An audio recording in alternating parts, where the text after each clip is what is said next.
Hello, welcome to this month's PBN Perspective. I'm Kerry McCarthy, and don't forget you can catch up with all the latest as it happens on plantbasednews.org and find us on SoundCloud. It's soundcloud.com/plantbasednews. Coming up, as we look back at the month of April, child gets national news coverage for wearing a cow onesie. Bill Nye tells us that plant-based diets are the future. And Manchester makes it practically impossible to avoid the vegan message without wearing blinkers, which are no doubt in production as we speak. Well, April is the cruelest month, as T.S. Eliot said. In his case, the existential ache of desires unfulfilled. In our case, a hell of a lot of fake news. Lots of articles about the fact that cutting out dairy increases people's risk of osteoporosis when the science shows exactly the opposite. I know, T.S. Eliot had the better deal. This is incredibly irritating. And the trouble with this one, don't you find, is that it's slightly complicated to explain, especially in a social situation. And yet you don't want to say, if somebody tells you about this story, look, it's too complicated. I don't know if it's worth the effort. You're not going to listen anyway, because that looks like classic dissembling. So if anyone brings it up, you're just like, okay, the proteins in milk are a bit too dense for the human body, and your stomach has to produce more acid than is ideal, so then it can't let that acid leave the body via the intestines or it would burn holes. So first it has to neutralize it with calcium. You know, if you have indigestion, you take a calcium carbonate pill.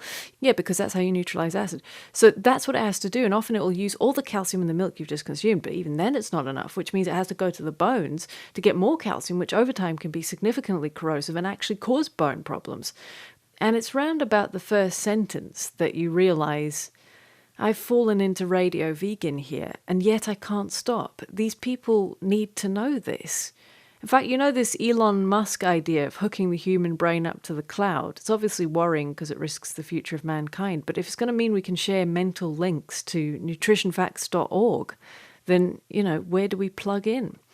Another laughable fake news story this month came from the Sun newspaper, usually a paragon of integrity, but they published an article about a mother who'd taken her child to a fancy dress party dressed as a cow, only to be told to leave because the other mums were all vegan.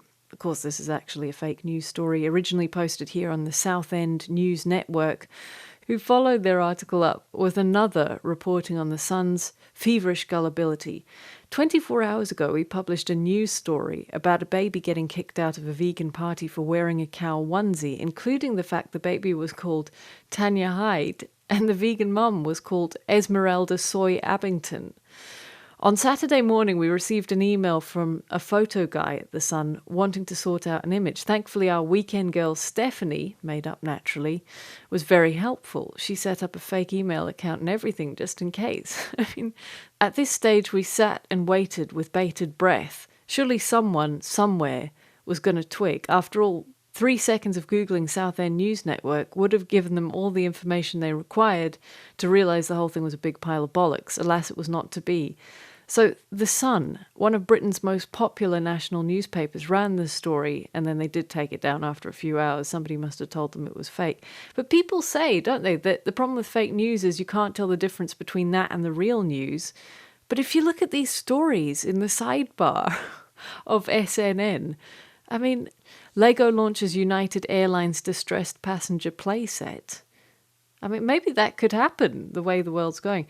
Job-stealing immigrant arrested after cops find 63 jobs in basement. The English Defence League fell for that one. That was on one of their Facebook pages. Baffling, but perhaps less surprising. But apart from anything else, what if this had been a real story? Some mums fight over a fancy dress costume. How is that falling under current affairs? It's hardly Watergate, is it? What qualifies something as news, the Sun newspaper? I want to know, because the obvious answer is we think our readership doesn't like vegans, so we'll just find stuff that slags them off no matter how trivial. We will scour the internet night and day until we grind those vegans down with the scoop of the year. See someone, the Sun. Seriously, get help.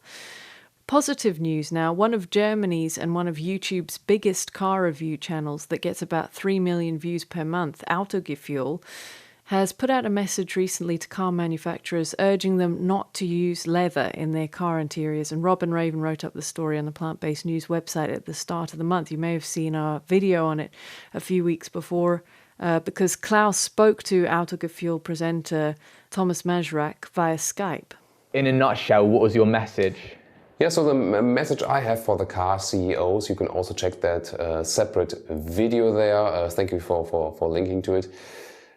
Is actually you should start thinking about if it's really necessary to put animal skin on a seat. You know, there's so much different options you have nowadays, which are more sustainable, and I really want the automotive CEOs to think about how much cruelty is involved with the animal skin production. And I mean, it's really obvious you cannot do it without harm because there's always killing involved. So we really need to change this. And you can see that full interview on the Plant-Based News YouTube channel. Thanks to Thomas for that. And look at this. That's how much Klauss puts into Plant-Based News, by the way. He can't even afford to put on the heating mate. It takes proper dedication to work 9 to 5 in full hiking gear, and he's prepared to do it. But this is an excellent point Thomas is making when he says the use of animal products should be a thing of the past, because really, when you think about it, in an age of cotton and synthetic materials and hemp and all sorts, dare I say hemp, the vegan stereotype, but it's ridiculous to be walking around in 2017, brazen as you like, wearing a sheep over your shoulders tied around the middle with a cow. I mean, make up your mind. What are you, caveman or civilized human being? And I say that without a trace of rhetoric. It's just, which is it? Savage with primitive flint tools, or person of humanity capable of reason? It's an innocent question. And people say things like, yeah, but, you know, if you use the leather, at least you're using all of the animal. But as I saw on the Vegan Revolution's Twitter feed a while ago, that's kind of you to care. But you know who else was using every part of the animal? The animal.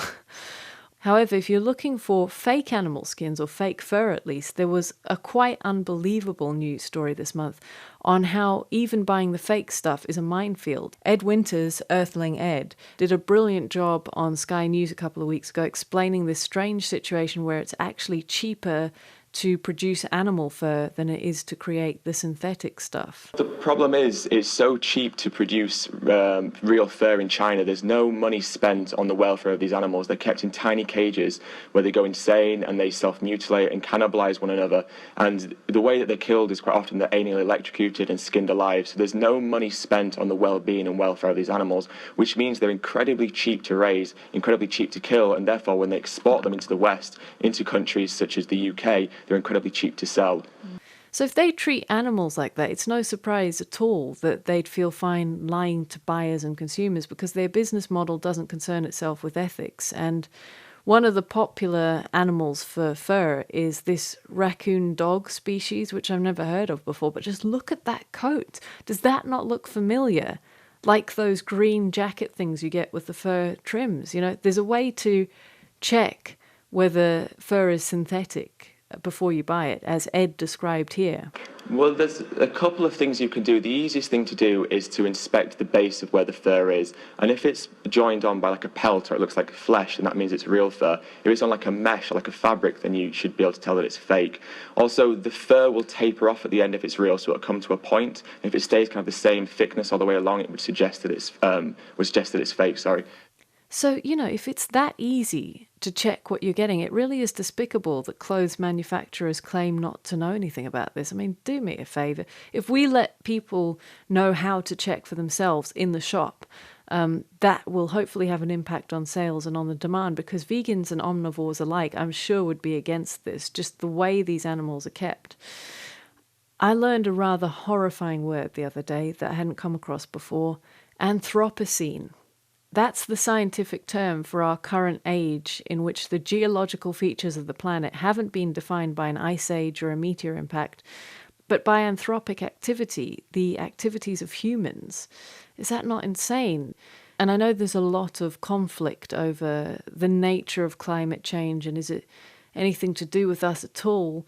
But, the evidence is everywhere. There was an article on One Green Planet this month with the headline, How Humans' Appetite for Burgers is Driving Polar Bears to Eat Dolphins. And it's about the destruction of the environment that we're causing. The biggest impact is coming from animal agriculture. This is resulting in all kinds of novel activity across the globe. The article tells us, polar bears are not naturally inclined to eat dolphins, but territory shrinkage and food scarcity combined with the fact that dolphins themselves have had to move farther north as a result of rising temperatures has recently led them to start doing so for the first time in recorded history. So obviously it's not an article about bear catchers prey and needs to be stopped. It's about the very obvious signs we're rapidly altering the planet. And this is why I'm convinced a vegan diet is very important psychologically to build people's capacity to experience empathy at a functioning level, because it is a kind of intelligence. It's not charity or self-sacrifice. It's the ability to have foresight, the ability to see this kind of bigger picture, which is fairly obvious, but people tend to miss it. And I do think it's sitting down to eat a meal and thinking that meal is just about your enjoyment, and that's the whole story. The world beyond is completely irrelevant. Whereas if you're on a vegan diet, the food you seek out has a bigger context than you. You have to think, I eat this way because of something that isn't me. And isn't that just basic intelligence?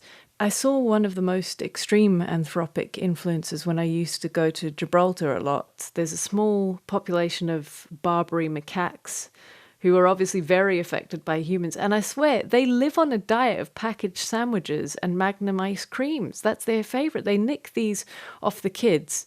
They go robbing anyone in flats who leave their windows open. Then they hang around like thugs down the casino. And, these are the activities that used to be the reserve of expats from Britain. So they're seriously impinging on our territory. And it's all like, oh yeah, let's get a picture of it. It's just a bit of a laugh. But we're unbelievably careless the way we live on this planet. Anyway, to get back onto the positive, people are definitely changing. Bill Nye, also known as the Science Guy, hosted a Q&A session recently where he showed his support for the plant-based diet ethos. A Reddit user asked him, what are your thoughts on animal agriculture and the promotion of a vegan diet as to reduce our impact on climate change? And he said, plant-based diets are the future. I look forward to food preparations that are not derivative bits, as we say in comedy writing. So instead of coconut bacon, for example, I hope there is just a delicious standalone coconut preparation. Cooking is a competitive business.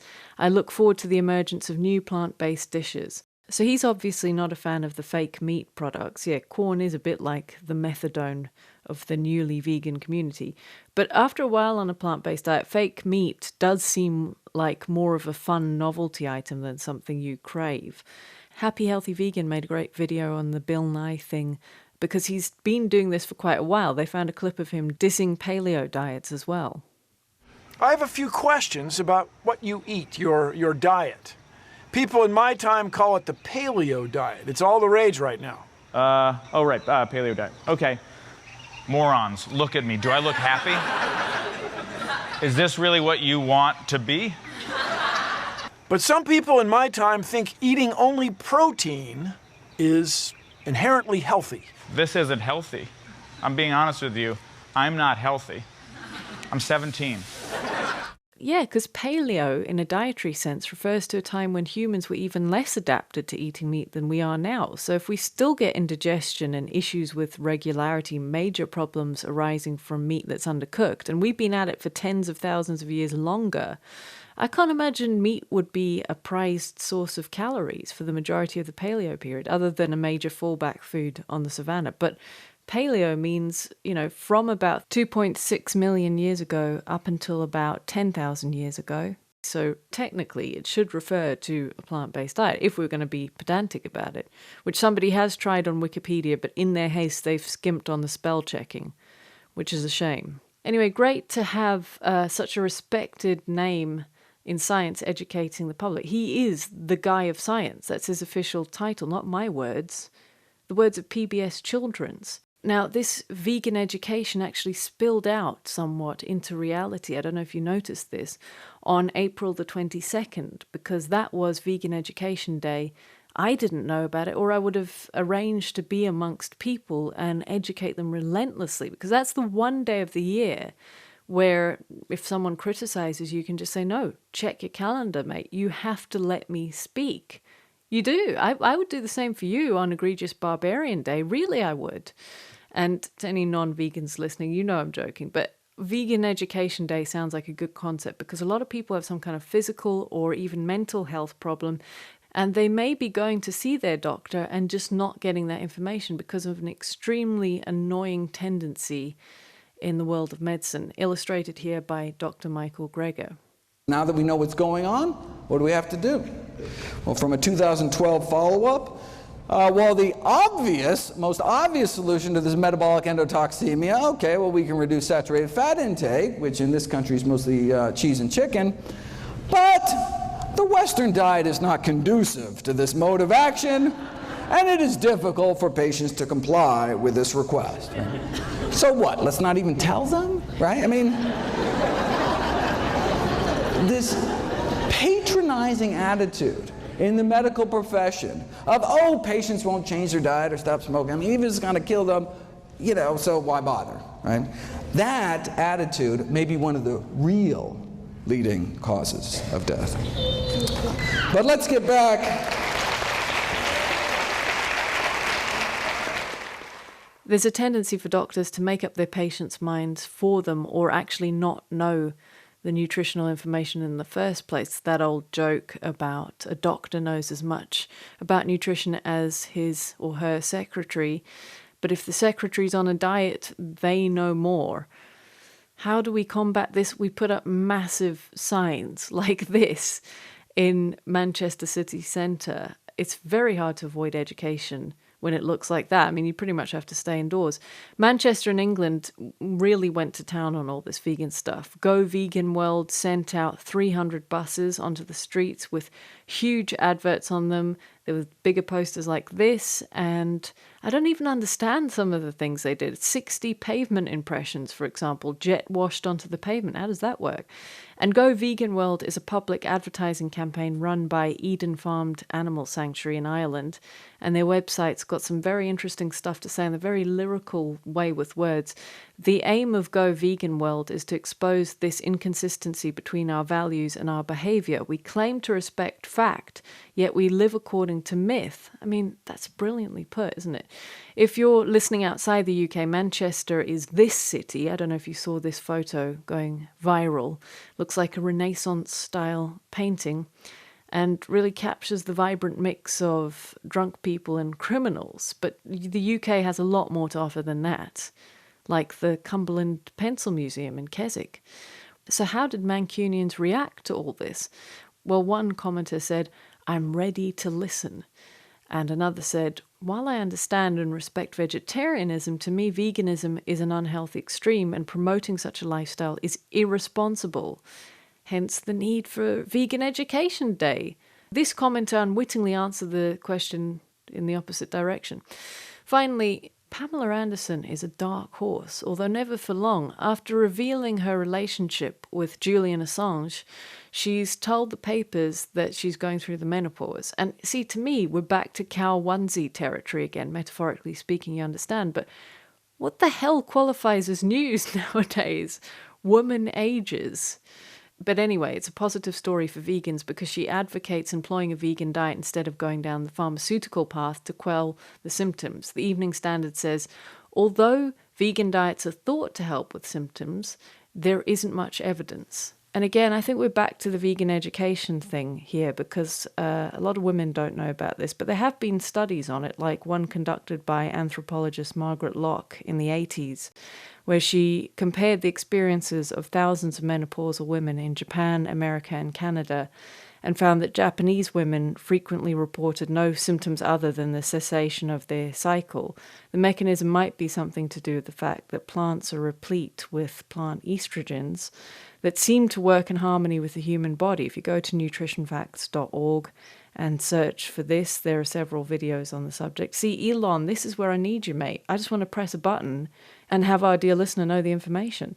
There are also some interesting videos on the site about the safety of soy, some recent studies on that. And given that milk has been linked to breast and testicular cancer, dairy milk that is, it seems the hormones in animal products really don't work in harmony with the human body. So the emission of animal products may also play a big part in why women from the more plant-based countries report a different midlife experience. Midlife? Yeah, if you're vegan, you should be living to over 100. Keep up. Well, that's the end of another PBN Perspective. Thanks very much for listening to all our plant-based friends. If you're not plant-based, may your next flight be on an overcrowded United Airlines plane. No, I kid. I do hope that if you're interested in the plant-based lifestyle, you'll subscribe to this channel and learn more over the ensuing episodes. Please leave your comments below. Let us know if there's anything we should be covering on plantbasednews.org. And of course, we're also on SoundCloud at soundcloud.com/plantbasednews. Thanks a lot for listening, and I'll see you next time.